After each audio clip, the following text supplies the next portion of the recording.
ఓం శ్రీ సాయిరాం. హృదయంలో రాముణ్ణి ప్రతిష్ఠించుకోండి. ఒకనాడు ఒక వ్యక్తి నా వద్దకు వచ్చి అడిగినాడు, స్వామి, లోకంలో దైవచింతన లేక అన్యాయ అక్రమాలు తాండవమాడుచున్నవే, దుర్గుణములు దురాచారములు పెరిగి అశాంతి ఆవరించుచున్నదే, వీనికి ఏదైనా పరిహార మార్గమును సూచించిన నా వంతు సేవ నేను చేస్తాను, సెలవియ్యండి అంటూ రామనామమును కాగితములపై అచ్చువేయించి వాటిని రోడ్డు ప్రక్కన గోడలకు అతికించి అందరి చూపులు వాటిపై పడి వారిలో పవిత్ర భావములను బయలుదేరినట్లు చేస్తాను స్వామి అన్నాడు. అప్పుడు స్వామి చెప్పారు, గోడలపైనెందుకయ్యా, నీ హృదయంపై అతికించుకో. అక్కడ ఆ నామమును ప్రింటు కొట్టినట్టు విడదీయుటకు వీలు లేకుండా అతికించుకో.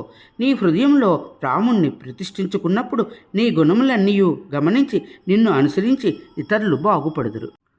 గోడలపై వ్రాస్తే ఏమి లాభము? రామనామము జీవిత నౌక. జై సాయిరాం.